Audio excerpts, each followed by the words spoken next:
அன்பானவர்களே, நம்முடைய ஆத்மா எப்பொழுதுமே மகிழ்ந்த களி கூறிக்கொண்டே இருப்பது தேவனுடைய சித்தம். நம்முடைய பிள்ளைகள் ஒவ்வொருடைய வாழ்க்கையில் ஒவ்வொரு கட்டத்திலும் அவர்களுக்கு தேவன் கிருபையாக ஒவ்வொரு விதமான ஆசீர்வாதங்களை தருகிறார். மாணவியாக பார்க்கின்றோம், பின்பு அவர்களை மனைவியாக நாங்கள் பார்க்கின்றோம். சில சமயங்களில் நாம் நினைத்தவுடனே எல்லா காரியங்களும் குடும்பத்தில் நடந்து பெறுவதில்லை.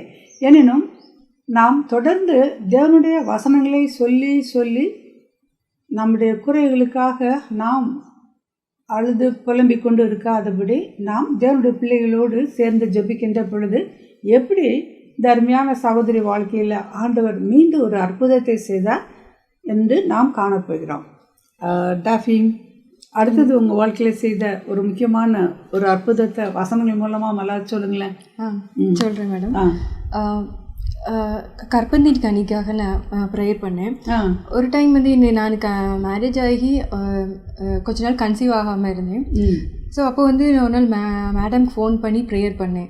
மேடம், எனக்கு நான் கன்சீவ் ஆகலை, எனக்காண்டி நீங்கள் ப்ரேயர் பண்ண முடியுமா அப்படின்னு சொன்னேன். ஸோ மேடம் வந்து அப்போது மெசேஜ் கொடுக்குறது ப்ரிப்பேர் பண்ணிட்டு இருந்தாங்க. ஸோ அந்த டைமில் என்னோடய ஃபோன் அட்டன் பண்ணியிருந்தாங்க. ஸோ அட்டன் பண்ணி நான் சொன்னேன், ஒன்று அப்படியாம்மா வா டாஃபி, இன்னும் உடனே நம்ம ப்ரேயர் பண்ணுவோம் அப்படின்னு உடனே ப்ரேயர் பண்ணாங்க. அப்போ வந்து எனக்கு ப்ரேயர் பண்ணும்போது ஏசாயா 66வது அதிகாரம் 9வது வசனம் அதான் சொன்னாங்க. பெற பண்ணுகிறவைய நான் பெற செய்யாமல் இருப்பேனோ என்று கர்த்தர் சொல்கிறார். பிரசவிக்க பண்ணுகிறவைய நான் பிரசவத்தை தடுப்பேனோ என்று உன் தேவன் சொல்கிறார். இந்த வசனத்தை வந்து நீங்க வந்து எனக்கு சொல்லி ப்ரேயர் பண்ணீங்க. ஸோ இதுல வந்து என்ன வார்த்தைனா, உன் தேவன் சொல்கிறார் அப்படிங்கும்போது நம்ம கிட்ட வந்து கடவுள் வந்து பேசுறாங்க. சொல்லுகிறாருங்கும் போது நம்மளுக்கே கடவுள் ப்ராமிஸ் பண்ணிட்டாங்க. ஸோ அந்த வசனத்தை நான் ரொம்ப விசுவாசித்தேன். அந்த வசனம் சொன்னாங்க. ப்ரேயர் பண்ணி முடிச்சுட்டு திரும்ப அடுத்தது சொன்னாங்க, இதோ உன் பிள்ளைகள் கர்த்தரால் வரும் சுதந்திரம் அப்படின்னு சொல்லிட்டு அந்த வசனத்தையும் எனக்கு சொன்னாங்க.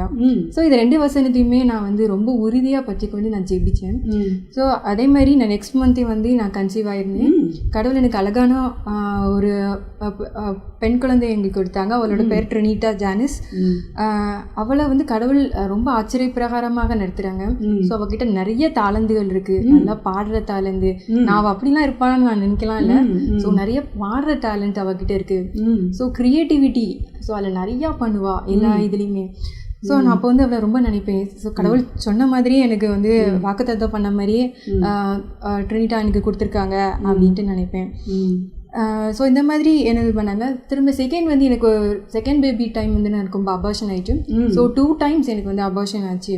எவ்வளோ வேதனையாக அது இருக்குல்ல, ரொம்ப கஷ்டமா இருந்துச்சு. ஸோ அந்த டைம் நான் மதுரையில் இருந்தேன். ஸோ என்னோட ஹஸ்பண்ட் வந்து ஜாப் விஷயமா அடிக்கடி வெளியில் போயிடுவாங்க. ஸோ நான் மட்டும்தான் அவளை கேர் பண்ணிக்கணும். ஸோ இந்த டைமில் எனக்கு 2 times அந்த அபார்ஷன் ஆச்சு. ஸோ நாங்கள் மதுரையில் இருந்தோம். ஸோ எங்களுக்கு மதுரை வந்து புதுசாக இருந்தது. ஸோ அந்த டைமில் வந்து நான் மேடம் கிட்ட ப்ரேயர் பண்ணேன். ஸோ அதே மாதிரி நான் கன்சீவ் ஆயினேன். ஸோ என்னை வந்து ட்ராவலே பண்ணக்கூடாது அப்படின்னு சொல்லுவாங்க. ஸோ அந்த என் பொண்ணை வந்து நான் தான் ஸ்கூலுக்கு கூப்பிட்டு போகணும், ஒரு பொண்ணை. அப்போ எனக்கு ரொம்ப கஷ்டமாக இருந்துச்சு. 2 வீலர் ஓட்டக்கூடாதுமாங்க. ஸோ ஹஸ்பண்ட் வெளியில் இருப்பாங்க, வேறு ஊரில் இருப்பாங்க. நீங்கள் தான் கூட்டிகிட்டு போகணும், ட்ராவல் பண்ணணும். ஸோ அப்போ நான் ஒவ்வொரு டைமும் ஆக்டிவாவில் எடுக்கும்போது ப்ரேயர் பண்ணிக்கிட்டே போவேன். ஸோ ஈவன் 8 months வரை நான் தான் 2 வீலரில் கூப்பிட்டு போவேன். ஏன்னா எனக்கு யாருமே தெரியாது. அதனால அப்போ ஜோமிட்டே தான் போவேன் 2 வீலரில். ஸோ அதே மாதிரி கடவுள் வந்து என்னோட போக்கியம் வரைக்கும் பாதுகாத்தாங்க. ஸோ செகண்ட் பேபி வந்து ட்ரினிட்டா ஜானிஸ் அப்படின்னு கடவுள் கொடுத்தாங்க. ஸோ அந்த பிள்ளையும் கடவுள் அவளை வந்து நான் எப்போனாலுமே அவளை தூக்கும் போதோ, அவங்கிட்ட ஓடி வந்து என்னை ஹக் பண்ணும் போதோ, எப்போனாலும் அவளை ரொம்ப நினைப்பேன். அவ்வளோ ஒரு கஷ்டத்தில் அந்த பொண்ணு நம்மளுக்கு வந்து கடவுள் கொடுத்தாங்க அப்படின்னு சொல்லிட்டு ரொம்ப சந்தோஷம் டாஃபி. ஆண்டவர் கிருபையாக வாக்குத்தத்தம் பண்ணிவர் உண்மை உள்ளவராக இருக்கிறார். ஸோ எல்லாருக்கும் துன்பங்கள் உண்டு, துயரங்கள் உண்டு, வேதனைகள் உண்டு. எனக்கு நல்ல ஞாபகம் இருக்குது. ஒரு நாள் ரொம்ப பிஸியாக இருக்கிறோம். அப்போ அந்த ஃபோன் கால் ஆண்டவர் சொன்னார், நான் வந்து அவளுக்கு ஒரு பேபி தரேன்னு சொல்கிறேன் அப்படின்னு. ஆண்டவர் கிருபையாக வந்து அவங்களுக்கு 2 குழந்தையை கொடுத்துருக்கிறார். எனவே இதை நினைத்து நான் நம்முடைய பிரச்சனையை மாத்திரம் நோக்கி கொண்டு இருக்காதபடி கர்த்தர் எனக்கு எதை சொன்னார், அதை அவள் விசுவாசித்தார் டாஃபி. அதை ஃபாலோ பண்ணான், நம்பினான். ரொம்ப ரெஸ்ட் எடுக்கணும் அப்படிங்கிற டைமில் முடியாத சூழ்நிலையிலையும் ஆண்டவர் ஜபத்தில் அவள் தரித்திருந்த காரணத்தினால போக்கிய வரத்தையும் காத்து கொண்டார். அன்பானவர்களே, எங்களுக்கு இந்த அருமையான சகோதரிக்கு ஆண்டவர் செய்த நன்மை நினைத்து நம் கத்திற்கு இன்னும் இந்த நிகழ்ச்சியை பார்த்து கொண்டிருக்கிற உங்களுக்காக நான் ஜெபிக்கிறோம்.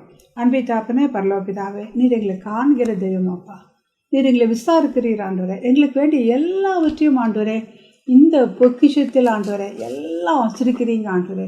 இதில் எல்லா பொக்கிஷமும் இருக்கிறது ஆண்டவரே. நாங்கள் அதை தேடி விசுவாசித்து அது உம்மண்டை கொண்டு வந்து எல்லா நன்மைகளும் ஆண்டவரே அருமையான வியூஸ் எல்லாரும் அவர்கள் பெற்றுக்கொள்ளத்தக்கதான கிருபை நீங்கள் தாங்க. ஆமென்.